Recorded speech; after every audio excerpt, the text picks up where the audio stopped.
Ustedes saben que en este programa hablamos bastante de política, hablamos mucho de libros también, y solemos hablar con amigos. Bueno, en este caso voy a tener el privilegio de hablar con un amigo que por supuesto tiene mucho que ver con la política, tiene mucho que ver con los libros, porque casi toda su actividad política está fundamentada en libros que muchas veces él escribió. Estamos hablando de además un gran tipo, que él tiene amigos por todas partes, ¿no? Yo ahora estoy en el Parla Sur con él y es impresionante cómo él se va haciendo amigos por todos lados. Ustedes saben que Álvaro de la Madrid fue diputado nacional por la Ciudad de Buenos Aires entre 2019 y el 21 y ahora, como les digo, fue electo parlamentario del Mercosur en estas elecciones del 2023. Y él, ustedes lo conocerán porque escribió libros que hicieron mucho ruido, por ejemplo El Pingüino Emperador, 20 años de poder bruto en 2011, La década enterrada, Cristina, las valijas y el plan mesiánico para volver, ese lo sacaron en el 2016, Malandros, la tiránica banda mafiosa que secuestró a Venezuela en 2018 y ahora, recién salido del horno, está presentando su nuevo libro que es Quédate tranquila, entre paréntesis, lo tenemos al hijo. El pacto de impunidad. Es una tapa fantástica donde se ve precisamente a Cristina, a Milei y detrás de ellos al hijo. Y el autor es Álvaro de la Madrid, a quien saludamos con un gran abrazo. ¿Cómo te va, Álvaro? ¿Qué tal? ¿Cómo estás?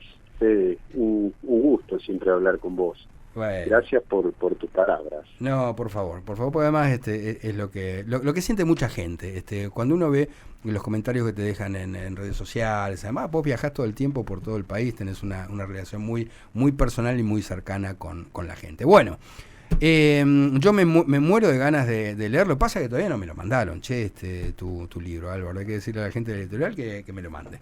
Bueno, contame un poquito cómo fue la investigación de este libro y con qué nos vamos a encontrar. Bueno, te lo vamos a mandar. Está previsto y eso va a llegar en estos días. Dale, genial. El libro tiene que ver, explica de manera muy detallada, con mucha información recopilada, con la amplitud que te permite un libro, una denuncia que hice el 29 de diciembre del año pasado, que era justamente la existencia de un plan de impunidad convalidado por el gobierno. ¿Y qué significa esto? Bueno, en realidad el libro explica y brota por todas sus páginas cómo en la Argentina del 2019 al 2023 hubo un plan de impunidad diseñado por Carlos Zanini de la Procuración General del Tesoro para que las causas que investigaban a los funcionarios que ya estaban procesados con proximidad de juicios orales, el kirchnerismo y sobre todo a Cristina, fueran causas que fueran feneciendo, que vayan al olvido, que no se querellaba, que el Estado generaba dilaciones para que se dieran prescripciones, para cajonearlas, en definitiva, para lograr la impunidad.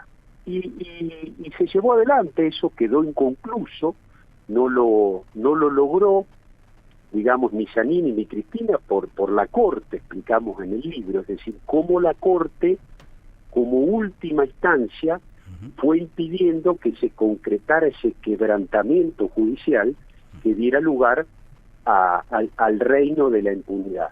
El libro explica cómo el gobierno, desde que asume a través de Cunio Libarona, empuja y convalida esa idea de la impunidad con muchísimos ejemplos, ¿no? Que más allá de la tabula rasa, de la pacificación, del olvido, de no mirar atrás, cómo se encuentran muchísimos ejemplos que abonan esta denuncia y esto que contamos en el libro. El más trágico de todos es el megafraude de YPF, el juicio que transcurre en Estados Unidos, y cómo el gobierno exhibe un apuro por pagar esos 16.100 millones de dólares en un ardid de Zanini para que el grupo mafioso que nace Kirchner, el juicio por el 14,9 de la compañía cobre 16.100 millones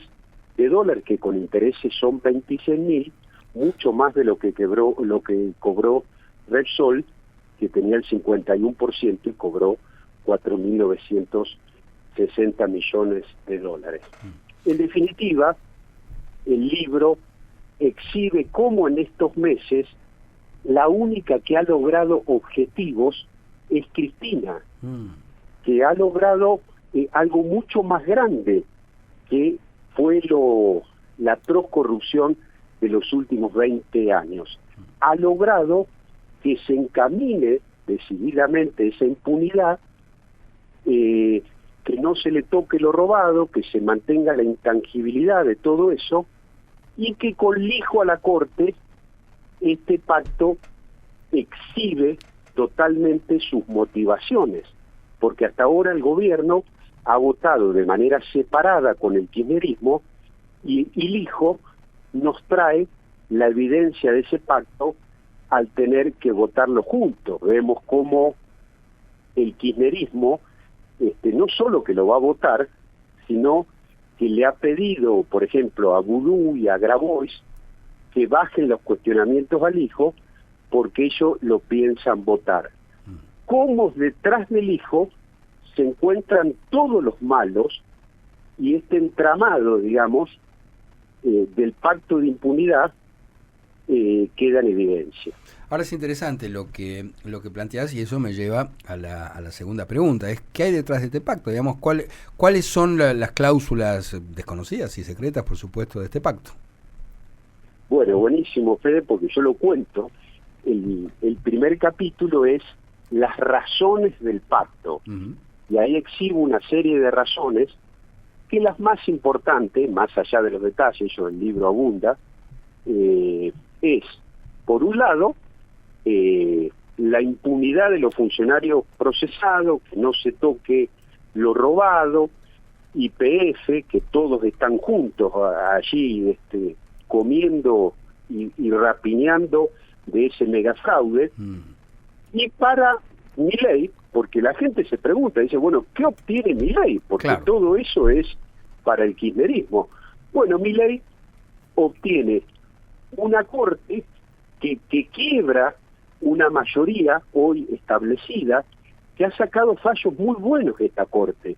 Por eso esta corte incomoda tanto a Cristina como a Milei, y Milei quiebra ese orden, incluso con una propuesta que va más allá del Lijo, y que es ampliar el número de miembros de la Corte, claro, y obtiene una Corte adicta que le convalide y no le cuestione todas las iniciativas del gobierno, sus planes de negocio, sus privatizaciones y demás cuestiones. El libro explica cómo estamos en presencia, por tercera vez, de una gran acción de un gobierno que, a poco de asumir, lo primero que hace es manotear con designaciones de la Corte el hecho de tener la posibilidad de tener una Corte servil, domesticada. Lo hizo Kirchner, claro, bueno, lo hizo Menem. Ahí quería ir, Álvaro, porque... Y ahora Milei. Claro, porque vos, ahí en Santa Cruz, fuiste uno de los primeros en denunciar cómo fue toda la maquinaria, digamos, y los métodos de Kirchner, de Néstor Kirchner, para domesticar a la justicia, que, si se quiere, fue un poco el modus operandi que aplicó cuando llegó al gobierno. ¿Cuánto, digamos, de esos métodos hereda este gobierno? Y aprovecho para meter otra pregunta ahí, si consideras que este gobierno también de alguna forma es un gobierno populista de signo contrario al anterior. Sí, es muy bueno lo que me preguntás, porque el libro también lo explica eso, en el análisis histórico, cómo el kirchnerismo logra, primero en Santa Cruz, después en La Nación, una Corte que le convalide todas sus decisiones políticas, que las avale, que no las cuestiones, que la Corte lo ve como una barrabasada que tampoco moleste demasiado.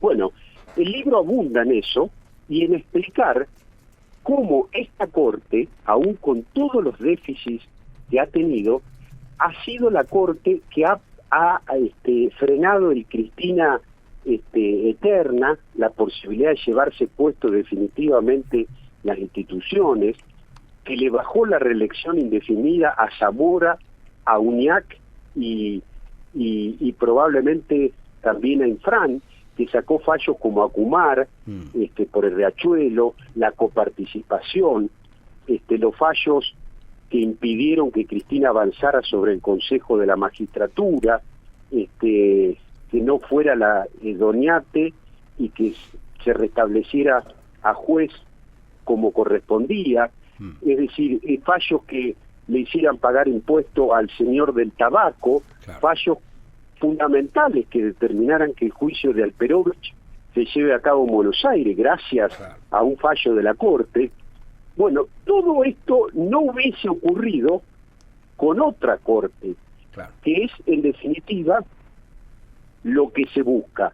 Por eso que ese plan de Santa Cruz que vos describís y que uno ha denunciado también, no se pudo replicar enteramente en el kirchnerismo a nivel nacional porque faltó quebrar a la Corte, claro, que es lo único que podemos decir quedó al 90, al 85. Ellos no pudieron tener una Corte que le convalidara todas las decisiones. Claro. Eso es lo único diferente con respecto a Santa Cruz. Eso se terminaría con Lijo, ni que hablar con una nueva mayoría, y nos pondría en el peor de los mundos, porque es decir, ¿por qué bajar? Y el libro lo muestra y lo explica. ¿Por qué bajar la vara tanto con Lijo? Total. ¿Por qué un presidente, cuando tiene la posibilidad de poner un juez de la Corte, que sería como el técnico de la selección, de convocar a los mejores, no convoca a los Messi y convoca a un jugador que es de la B metropolitana? Total. Es decir, el peor del colegio, el juez más corrupto de Comodoro Pi. Bueno, el libro da las razones de por qué eso, por qué Milei lo explica tan mal, que no sabe qué decir, por qué cuando le preguntan dice queremos llevar un juez que exprese las ideas de la libertad a la Corte, nada más alejado con Lijo. Bueno, el libro desmenuza todas esas contradicciones que intentan ocultar el pacto. Vos muchas veces te referiste, de hecho lo escribiste en varios de tus libros, que Néstor Kirchner sentó el precedente más grave, a mi juicio, de su relación con la política cuando desconoció un fallo de la Corte Suprema. Recordemos cuando se negó a reponer aquel fiscal, ¿no? Que había ordenado la Corte que al procurador. 6 fallos de la Corte, eso obedeció Kirchner. 6 fallos de la Corte, bueno. Y lo que estamos viendo ahora es algo bastante parecido. Si vos te fijás lo que está pasando acá en la ciudad de Buenos Aires, donde hay un fallo en firme de la Corte Suprema de Justicia que obliga a restituirle a la ciudad esos montos que le quitó Alberto Fernández, nos encontramos con un antecedente. Yo no sé si antes del kirchnerismo existía esto de no acatar los fallos de la Corte Suprema, pero ¿cómo ves esta cuestión que está supeditado, digamos, a no hay plata? Digo, no es sensato que un gobierno no acate una resolución de la Corte Suprema. O sea, aquello que inauguró Néstor, de alguna forma, lo está naturalizando este gobierno. Sí, y es muy peligroso, ¿no? Porque yo te lo voy a decir al revés. A ver. Aunque no hubiera plata, supongamos que eso sea cierto, que uno sabe que no es así, porque en realidad el gobierno maneja esa lógica de no hay plata para lo que no me gusta, para lo que no quiero, para lo que no me conviene, para lo que no me es grato, porque tengo otros planes, pero para otras cosas sí. Sin más, hoy se anuncia un aumento del doble, digamos, del 100% del presupuesto de defensa y seguridad, que no está mal, pero que sí que plata hay. Claro. Es peligroso porque naturalizamos esto que vos decís, que el poder político dé razones, las que fueran, ¿sí? Verosímiles o no, para desobedecer fallos, como si fuera una facultad, como si fuera algo que le es dado y que está bien llevarlo adelante. Bueno, Kirchner tenía esa vieja frase de los fallos se acatan pero no se cumplen. Sí, total. Que es como decir nada. Sí, sí. Y es paradójico, porque Kirchner muere en Río Gallegos el día del censo, el 27 de octubre del 2010, pero muere luego de chupar un frío terrible unos días antes en un acto en Río Gallegos, recién operado de la carótida, haciendo un esfuerzo y colocándose en una situación que los médicos, por supuesto, le habían dicho que no podía hacer, y convocó a todos los gobernadores en un acto para hacer una cuestión de federalismo que en definitiva le estaba diciendo a la Corte que no iban a cumplir el sexto fallo que le ordenaba la reposición de Sosa, el procurador. Pero el libro, Fede, lo que te quiero decir también, porque si no me queda como fuera de foco, no solo exhibe el pacto a través del hijo, todo esto que estamos hablando, exhibe una cosa más, que es muy interesante, y creo que es el mayor aporte y el sacrificio que ha hecho uno en poder plasmarlo a esto, de cómo ese pacto venía desde antes de las elecciones. Y la explicación, con datos incluso, de lo que pasó en las PASO, de lo que pasó en la general, de distritos donde Milei no hubiese podido ganar nunca, Claro. Y que ganó, sobre todo en las PASO, que salió primero, Sí, sí. cómo ese acuerdo venía desde antes, cosa que uno ha explicado en televisión, pero que acá lo explico con mayor detalle, y que Milei no fue el plan B de Cristina, Milei fue el plan A. Es decir, Qué interesante Milei no esto que fue, decís. Qué interesante. claro, A ver. Milei no fue un electrón que se desmadró, una patrulla perdida, un franquete que se le escapó de las manos.